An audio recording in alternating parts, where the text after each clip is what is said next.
soy médico especialista en medicina de emergencias. El día de hoy estamos trabajando para CardioFest 2022, este congreso de urgencias cardiovasculares que ya es su cuarta edición.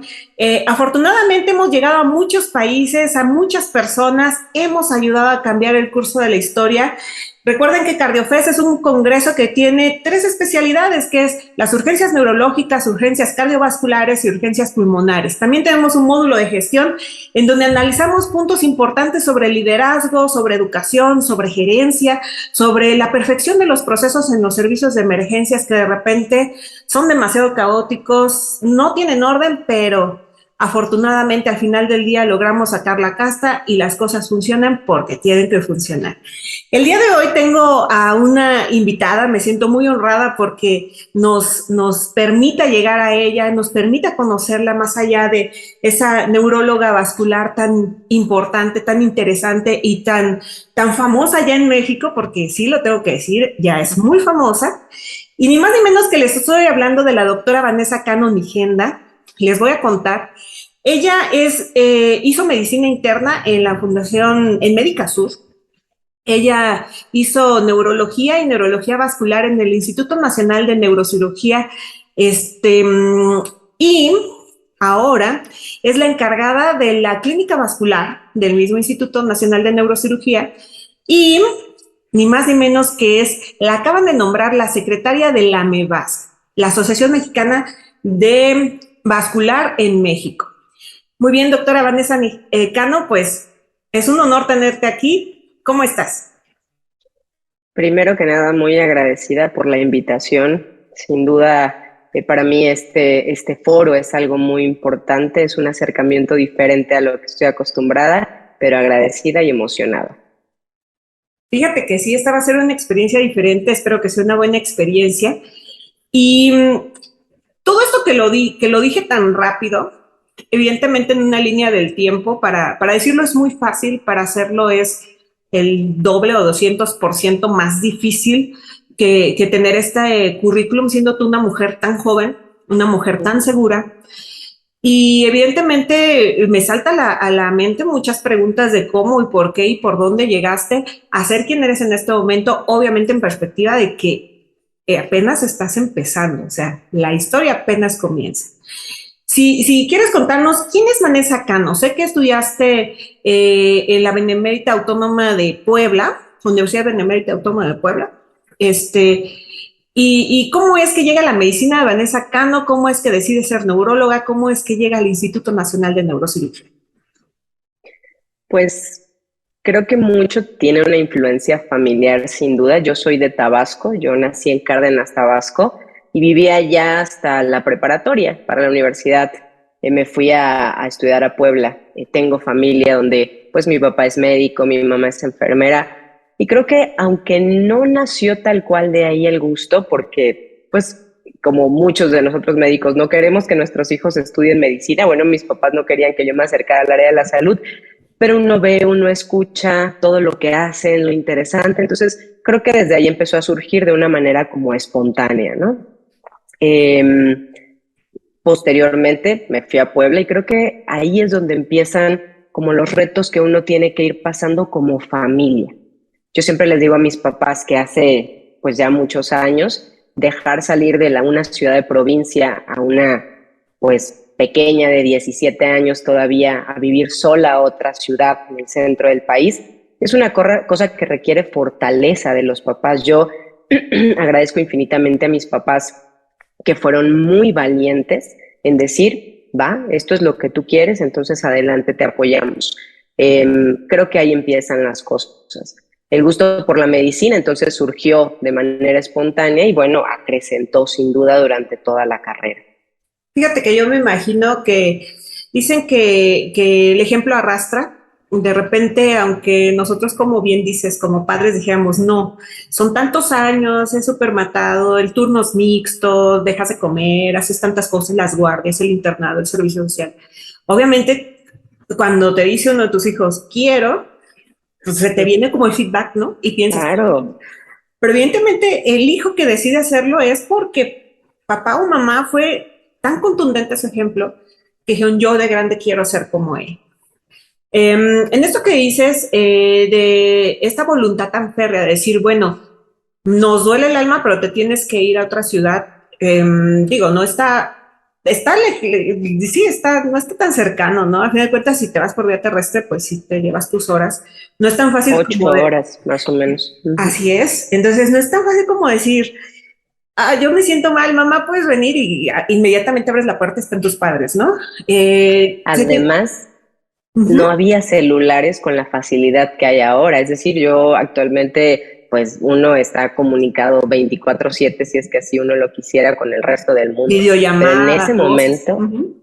exacto, pero en ese momento las llamadas se limitaban a lo mejor a unas cuantas llamadas por teléfono a la semana, unos cuantos minutos. Estamos hablando ya de algunos años atrás. Sí, claro, y por supuesto que es voluntad de tus padres y voluntad tuya, ¿no? Porque tú te abres a un mundo desconocido donde no está tu soporte, tu sostén, que es la familia, y llegas a Puebla me imagino que aprovechar las oportunidades que hiciste, porque digo, el resultado que tienes ahora no es fruto de la casualidad, es fruto de un esfuerzo desde el día uno de enfrentarte a tu primer día de clases, ¿no? A dejar a casa, dejar tu círculo de confort de alguna forma y empezarle a entrar a lo que decidiste, ¿no? Habla mucho de una personalidad fuerte. Hace unos días me mandaste una foto y yo te decía, yo veo muchas cosas en esa foto. Hay una comunicación corporal interesante y una de esas es esa fortaleza, ¿no? Yo necesito estar en un lugar seguro, pero soy una mujer fuerte y me voy a reponer a las adversidades. Y luego pasa la universidad, pasas la carrera en medicina. ¿Cómo es que tú dices, yo quiero hacer neurología? Creo que eso empieza desde el primer semestre. Yo sé que quiero neurología desde el primer semestre de la carrera. Y esto es porque tuvimos anatomía de cabeza y cuello. Y la doctora que nos dio, y aquí vemos la importancia y todo lo que implica que nosotros, por ejemplo, demos clases a nuestros alumnos. A mí me acercó a la neurología mi profesora de anatomía de cuello del primer semestre de la carrera. Entonces, desde ahí dije, esto es impresionante y esto es lo que quiero ver el resto de mi vida. Esa fue la decisión desde ahí. Y bueno, cuando fui avanzando, por ejemplo, ya me fui al internado en el Hospital G. González. La verdad es que ahí como que todo me gustaba, pero decidí hacer el servicio social en investigación en un área de neurología. Entonces eso también me acercó mucho más. Sí tengo que decir que cuando yo estaba haciendo la especialidad de medicina interna en Médica Sur, en el segundo año dije, no, pues probablemente quiero nefro, terapia intensiva y neuro, eran como las tres opciones, pero ya en el R3, inicios del R4 en medicina interna, seguí totalmente por el camino de la neuro.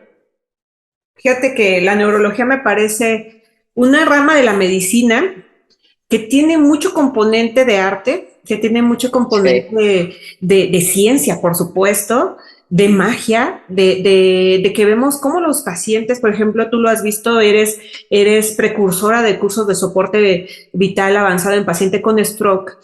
Cómo una persona se desdibuja después de un evento vascular cerebral y hay un antes y un después donde pierde funciones motrices, pero pierde incluso hasta la sensibilidad de pensar, de sentir y algunas otras funciones ejecutivas importantes.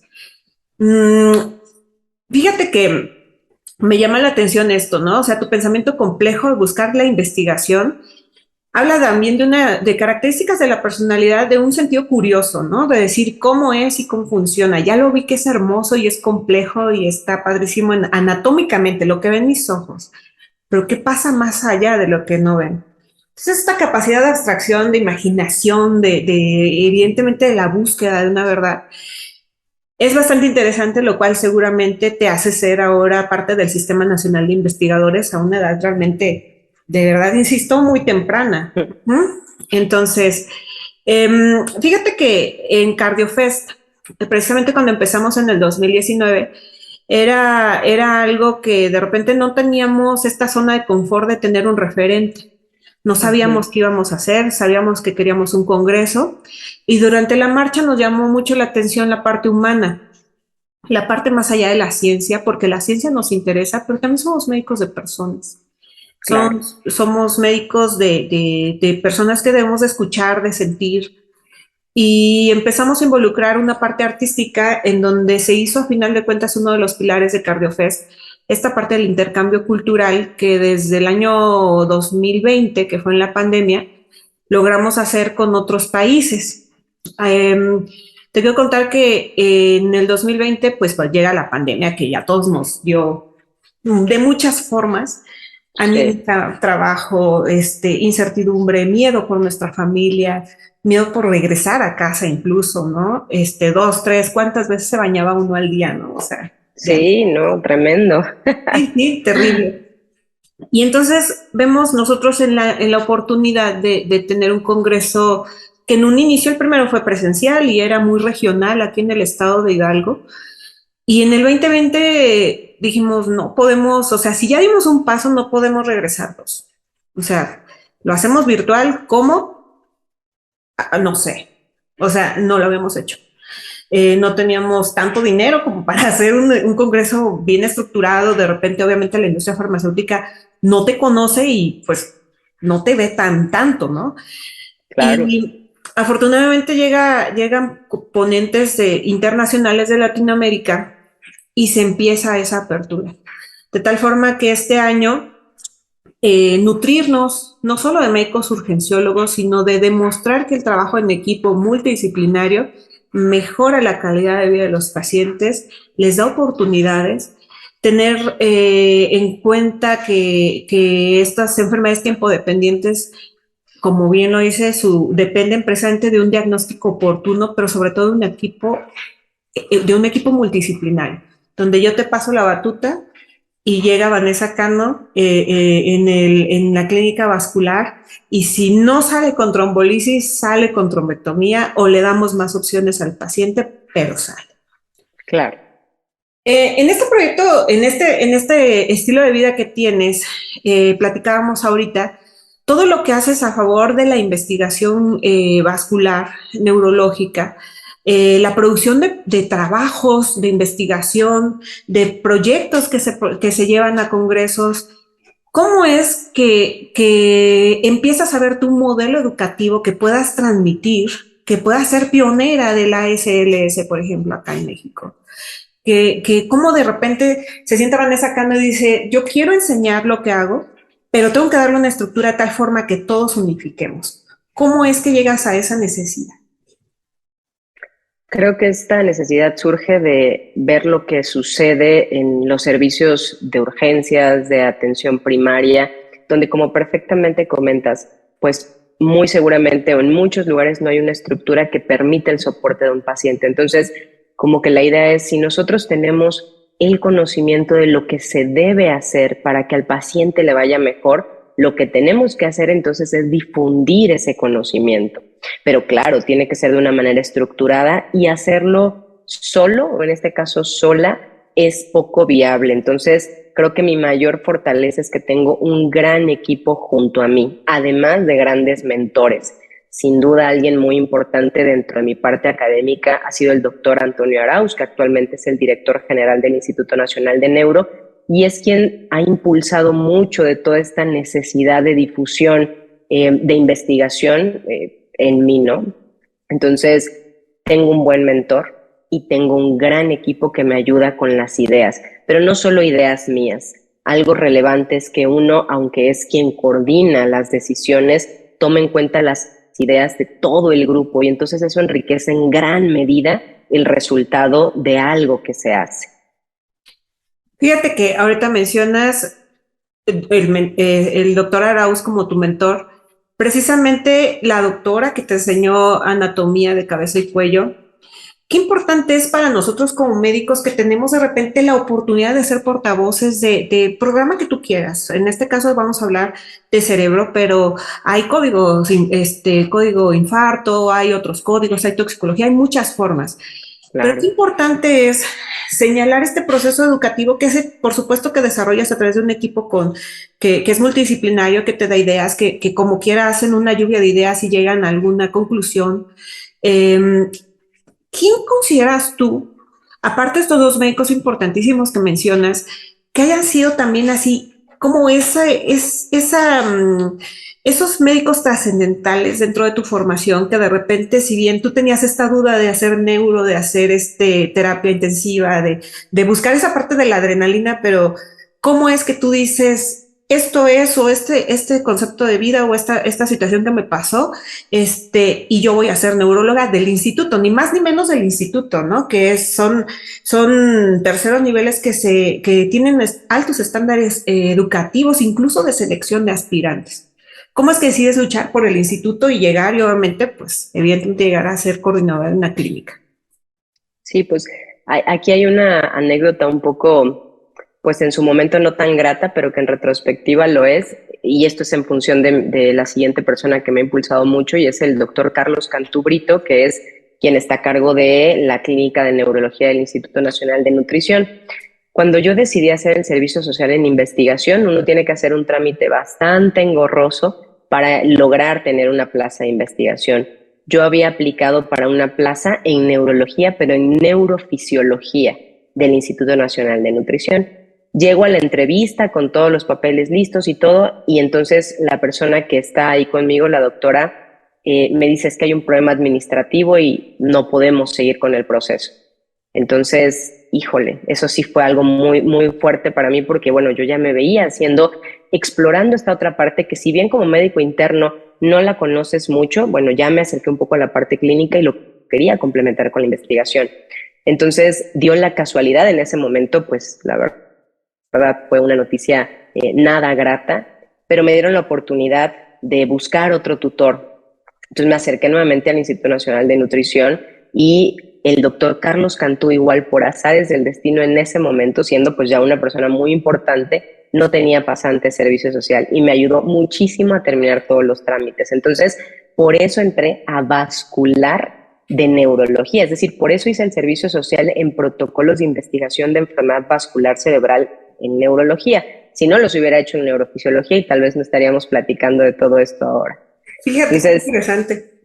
sí, a veces, y es como un punto que yo siempre le digo a las personas con las que convivo. Probablemente algo que en su momento parece un cambio drástico de planes para mal, en su futuro puede serlo para mucho bien, ¿no? Entonces hay que tomar las cosas como vienen y explotarlas. Acabas de dar piezas de oro, palabras de oro, fíjate. Imagínate qué impresionante que el doctor Cantú no tuviera pasantes, o sea, eso era como la alineación planetaria, así que cómo demonios pasó, ¿no? Evidentemente, yo siempre he pensado que hay causalidades más que casualidades. De repente uno no entiende el plan del destino, del Dios, de la vida, de lo que ustedes crean y gusten y manden. Y obviamente genera frustración porque no son los planes que tú tenías como Claro. entonces de repente el plan B dice, te cuestionas qué fue lo que hice mal, en dónde fallé, por qué, o sea, hay un proceso de semiduelo ahí en el asunto de aceptarlo, de que no estás muy de acuerdo. Y cuando se te presentan oportunidades, podemos bien pensar, y eso es una característica también de aquellos líderes que se forman precisamente así. La mayoría no se forman a través de las victorias, se forman a través de los eventos desafortunados o los eventos que no eran los que esperábamos. Claro. La decisión de decir, me echo para atrás, de aferrarme, ¿no? Es que yo quiero neurofisiología y yo lo voy a hacer y si no es aquí voy a otro lado, que puede ser también parte del tesón de alguien, de Claro. la persistencia. Pero el decir, ok, esta es mi oportunidad ahora, me daré la oportunidad de aprender, de enamorarme del tema. Y vaya, la mano de sobre qué mentor, ¿no? O sea, evidentemente era una oportunidad de oro y la tomaste.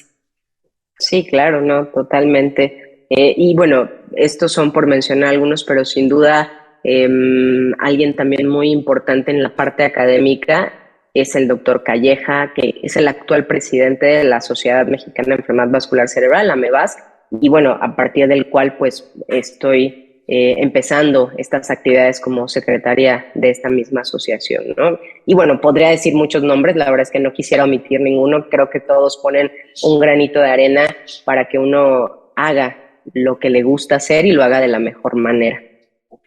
Fíjate que precisamente sobre precisamente el doctor Calleja, el doctor Cantú, van a estar con nosotros en CardioFest. Eso es algo que para nosotros es un orgullo, es un honor tener exponentes. El doctor Cantú estuvo el año pasado también, una sesión, y lo hice con tanta facilidad, de una forma tan amena sus pláticas, que digo, siempre me decía un maestro de investigación en la escuela de medicina, tú explícaselo a un niño de 5 años y entonces eres un buen profesor. Si el niño de 5 Claro. años se lo entiende.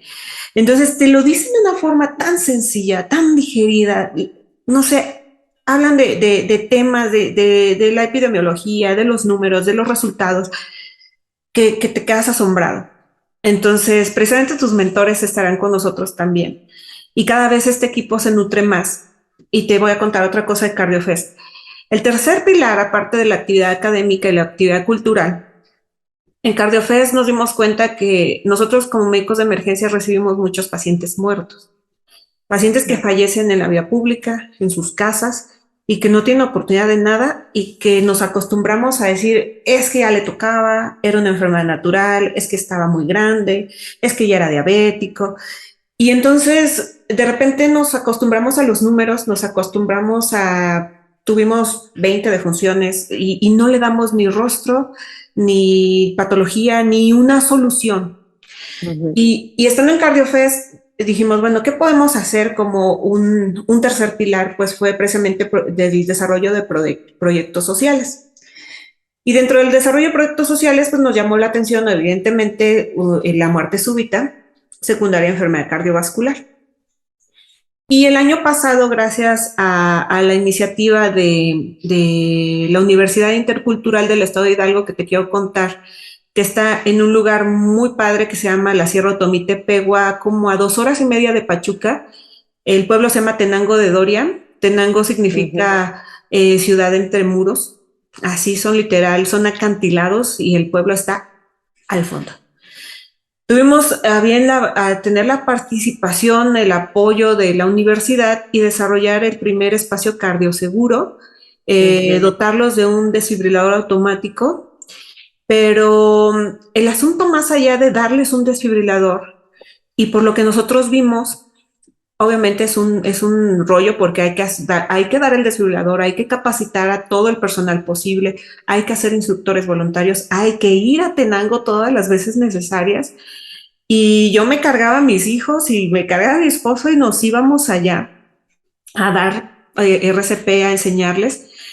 Pero más allá de eso es esta necesidad de la gente de decir, y con esto, ¿puedo tener una oportunidad?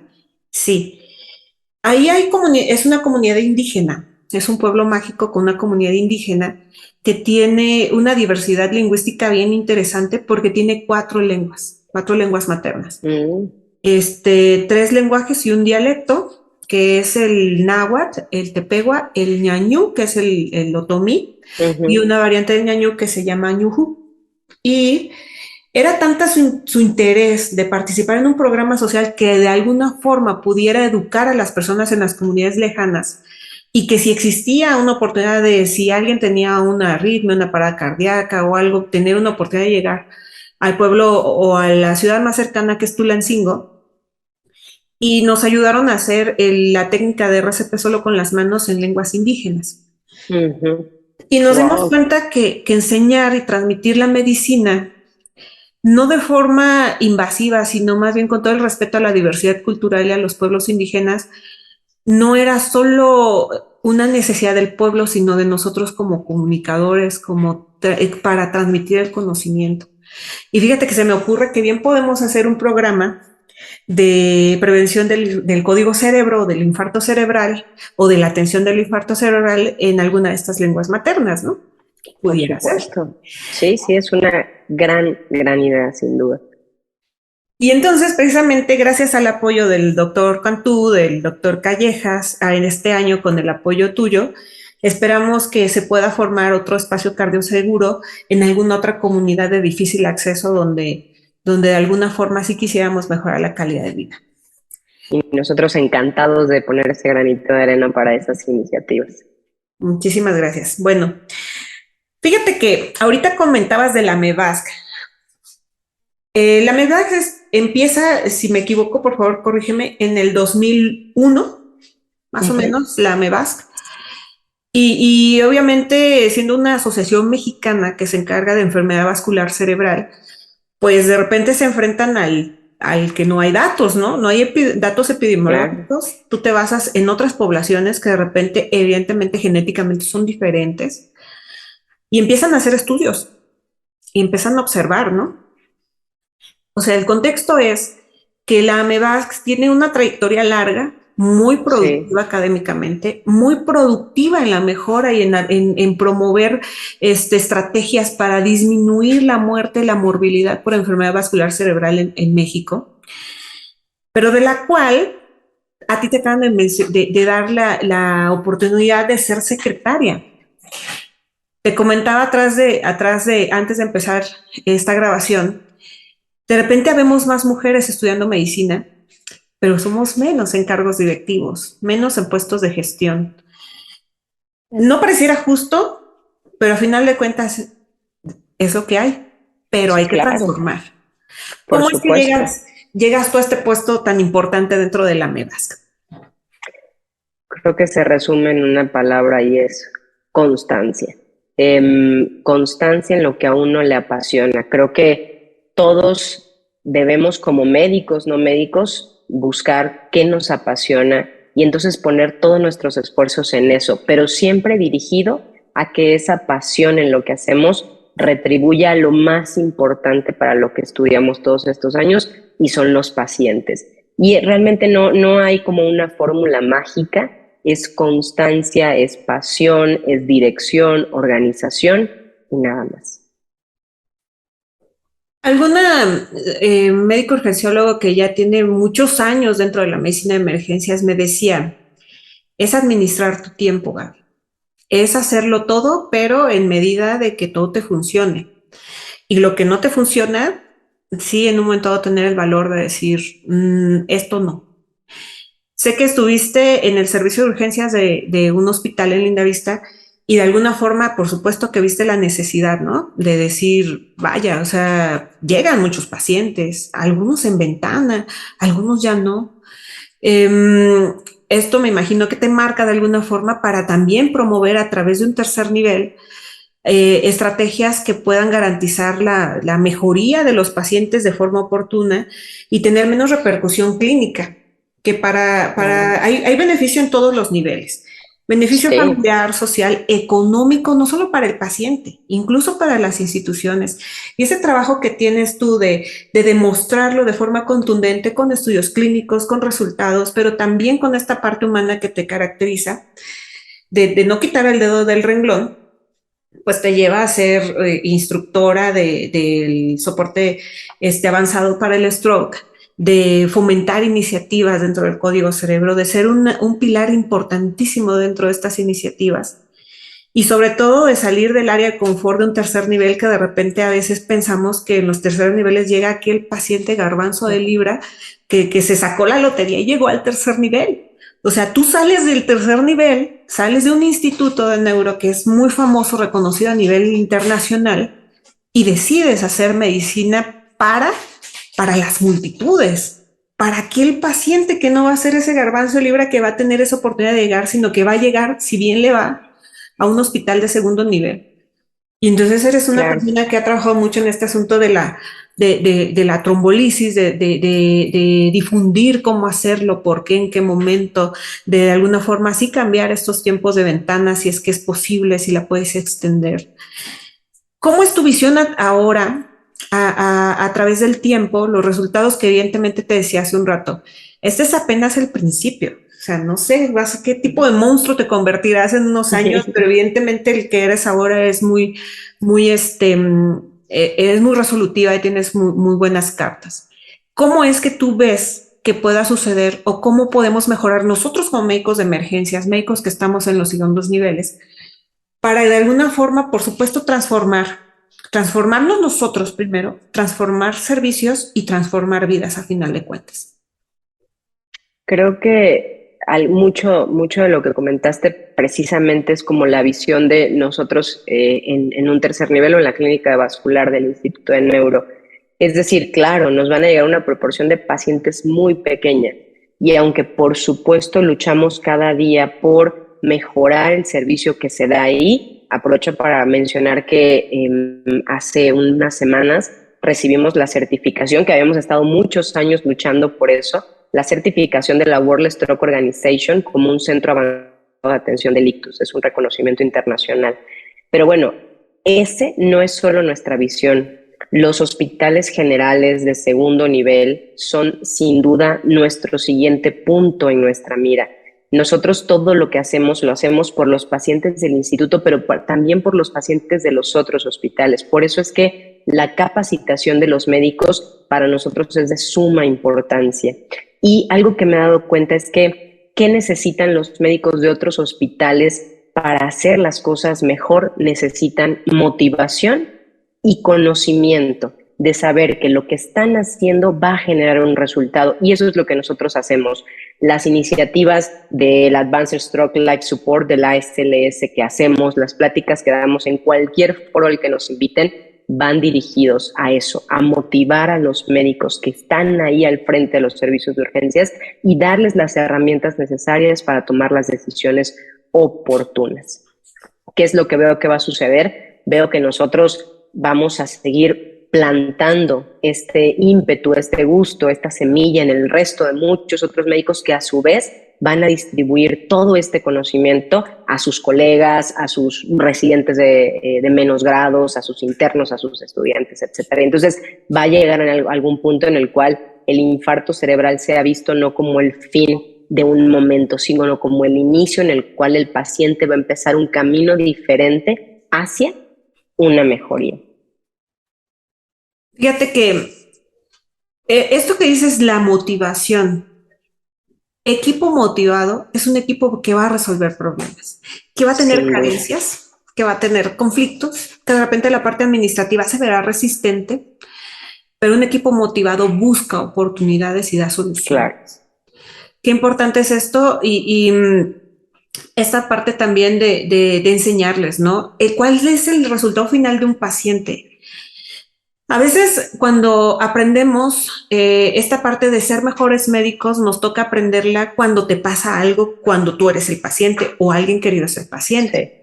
Y entonces es donde te cae el 20 de que, ay Dios, es que debí de haberle preguntado o verlo a los ojos o tocado, porque a mí me hubiese gustado que me trataran así. Claro. Hace un tiempo conocí a una compañera aquí en Hidalgo, que ella tuvo un evento vascular cerebral a los 38 años. Imagínate, ella es locutora o fue locutora de radio con una hermosa voz, con mucha capacidad ¿cómo se llama? De improvisación, de crear, de difundir la palabra.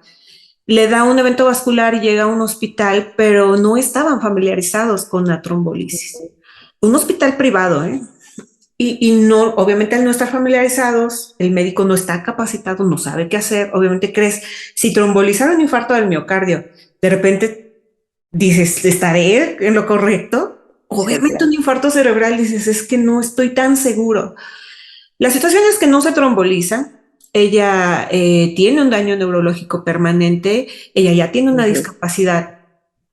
Y cuando yo les ponía el audio que ella me regaló para poder difundir su historia, en el hospital yo dije, bueno, ¿qué hago? Yo les puedo enseñar números, yo les puedo enseñar casos, les puedo dar una estadística. De repente el ser humano es muy indolente y pensamos solo en eso como algo lejano. Y les puse el audio primero de esta, por cierto, también es escritora. Y lo primero que les decía, ¿qué edad creen que tiene la paciente? No, bueno, tiene 50. Bueno, 50 ya es una catástrofe también. O sea, la edad que tú gustes y mandes un evento vascular es algo catastrófico. Les dije, no, tiene 40 años y lleva 2 años con una hemiplegia que le causa no solo la falta de movilidad, él tiene trastorno de ansiedad secundario a esta disminución de la movilidad, a esta pérdida de su autonomía. Y salir a espacios públicos donde no es un país que sea tan amigable con la persona con discapacidad. no hay rampas, se estacionan en los lugares de personas con discapacidad, de repente la gente en el movimiento rápido pasan, los golpean. Pero imagínese cuánto cambia la vida por haber tenido temor de tomar una decisión que tal vez era a tiempo, porque ya llegó a los 30 minutos del déficit neurológico. Claro. Después de eso, obviamente entra la parte médica, la parte de cómo hacerlo, qué hacer, cómo identificar. Entre más fácil sea el score, es más fácil que de repente les quede. Ahora con esta simplificación de la escala de NIS, donde puedes tener tu aplicación, tu app y rápido la calculas, donde tienes a lo mejor un sesgo de error realmente no tan importante, Sí. cada vez se facilita más, lo cual es posible que generes beneficios a largo plazo con los pacientes. Y yo veía que sí, que esta parte de motivarlos, de enseñarles cuál es la razón de ser del por qué, no es porque me toca el código cerebro, no es porque me mandó mi directivo, es porque lo necesito, porque yo puedo ser aquella persona en el peor día de la vida de una de otro ser Así humano. es. Entonces, esta parte me encanta mucho, creo que veo en ti una mirada muy firme, una mirada muy férrea de conseguir lo que quieres. Y esto a mí como mujer, te lo digo antes y te lo digo ahora, me motiva mucho a tener el nivel que quisiéramos para que pudiéramos hablar más libremente de evento vascular, en donde se pudiera hablar como algo normal, cambiar esa cultura, incluso hasta con los pacientes, llegar de la forma correcta. Hay iniciativas que ya lo hacen de tal forma que el paciente por lo menos se le quede la música, ¿no? Claro. Y se acuerdan de los signos y síntomas que pueden ver y que lleguen. Nuestro llamado es a que llegue el paciente en ventana, a que no se esperen, a que no se le va a pasar al amanecer como si fuera la noche de los muertos vivientes y al día siguiente ya todo está normal, sino que lleguen, que cuando lleguen a un hospital haya médicos capacitados, seguros, motivados, que digan, el paciente tiene tal cosa y que se haga una cadena de un proceso que se simplifique, que no sea una guerra de egos, que no sea una guerra de quién sabe más y quién es mejor y yo por qué, y preséntame al paciente y por qué si no tiene derechohabiencia. O sea, quitémonos eso, porque a final de cuentas algún día, no lo sabemos, podemos ser nosotros el paciente, puede ser nuestro Claro. amado. No, sin duda. Pues bueno, Vanessa, me encanta, de verdad, tu ejemplo, me es muy motivador, pero mi pregunta al final es, ¿y en qué momento ves series? Si haces tantas cosas, ¿cómo es que ves series? ¿En qué momento no duermes o qué pasa? ¿En qué momento sales a caminar? ¿En qué momento ves series? ¿En qué momento regresas a casa? En algún momento, esta gran responsabilidad que te da tu trabajo, tu esfuerzo, ¿en qué momento tú te quitas tu bata del Instituto Nacional de Neurología y Neurocirugía, la cuelgas y eres ahora Vanessa Cano? ¿Qué momento pasa? Es un punto difícil y es algo que yo platico con algunas amigas, colegas que también afortunadamente, como tú comentabas, aunque todavía es poco, cada vez las mujeres vamos teniendo un poco más de rol en ciertos puestos de dirección o de gestión. Y es eso, ¿en qué momento encuentra uno tiempo libre para uno? Uno es aprender a decir no a muchas cosas. Tenemos que aprender a decir no porque aunque nuestra finalidad de todo lo que hemos hablado en los minutos anteriores son los pacientes y la educación y todo, antes de todo eso estamos nosotros como personas, nosotros como esposos o esposas, como amigas, como hijas, como madres, quienes así lo son. Entonces, no podemos traslapar o más bien no podemos llevar a cabo buenas acciones profesionales en nuestros pacientes si nosotros en lo personal no tenemos un equilibrio. Aprovecho entonces para decir que sin duda busco los espacios y sin duda mi familia, mi esposo, no tengo hijos, pero tengo un perro que adoro, son mi motor para todo lo que hago, el apoyo que recibo de ellos y claro, por supuesto de mis papás, de mi hermano que aunque es más pequeño que yo admiro con el corazón, pero sin duda mi esposo y en este caso mi perro que me acompaña en esas largas noches de estudio pues son mi motor para todo y hay que hacer tiempo. Nosotros como médicos tenemos que hacer tiempo porque tenemos que ser personas equilibradas en lo más posible para poder otorgar esa atención de calidad, no solo a los pacientes, también a nuestros colegas, también a las personas que nos ven, que nos escuchan, que somos pues un ejemplo para estudiantes, médicos internos, médicos residentes, etcétera, ¿no? Entonces, ¿en qué momento lo hago? Busco tiempo y es mi prioridad. Tus días de 24 se hacen de 48, pero lo logras. Haces magia con tu tiempo, y haces magia con tu esfuerzo, y haces magia con tus proyectos. Vane, quisiera, si es posible, que nos compartieras un pensamiento final. Nos has dado mucho que pensar, nos has dado un gran ejemplo, pero ¿tú qué dejarías para aquellas personas de repente que creen que la vida es fácil, ¿no? Muchos platicamos a veces en los hospitales de, nah, es que las generaciones, es que fulano, es que ya no quieren que les pases visita, ya no quieren salir a tal hora. Para quien se forma con disciplina, sabe que dejas la vida acá, o sea, que si quieres lograr algo no es de 8 a 4, o sea, de repente Claro. eso no existe, no existe el tiempo, no existe el hambre. ¿Qué es lo que tú dejarías para estos médicos en formación que de repente creen que sí, es sencillo y que se llega a tener el éxito por el camino más fácil? Claro, nada es sencillo. En todo lo que uno quiera lograr tiene que sacrificar cosas, sin duda. Tiene que sacrificar transitoriamente tiempo para uno, para su familia, para algunas cosas que nos gustan y que tenemos que dejar por momentos. Pero ¿qué tenemos que hacer? Reitero, como lo dije al inicio, constancia. Constancia para buscar nuestras pasiones, constancia para buscar aquello que nos gusta, dirigido no tanto a uno como persona, sino que eso que estamos buscando genere un bien al resto de las personas. Nada es fácil, pero la constancia hace que con el paso del tiempo se vaya logrando peldaño a peldaño.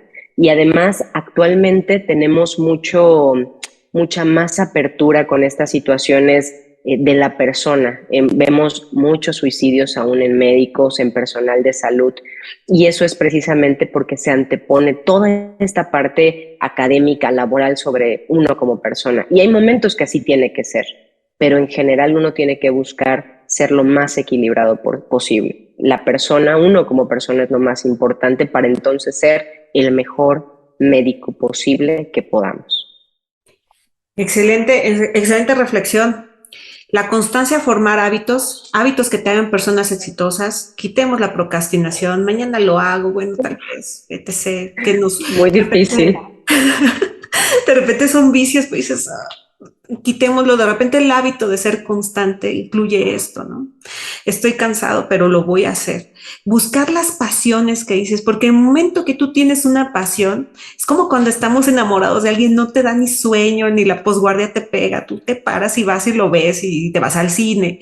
Ese tipo de pasión por la medicina, por la ciencia, por el proyecto que ustedes tengan, el que sea, pero que los mueva la pasión, que tengan una organización de su tiempo, que regresen a su lugar seguro, Sí. que regresen ahí donde están las personas amadas para que los nutran con esa buena vibra que te dan siempre tus seres queridos y que te hacen de repente levantarte de las caídas. El ser exitoso de ninguna forma se dice que el camino es derecho y no tiene piedras, y no tiene baches y no tiene hoyos.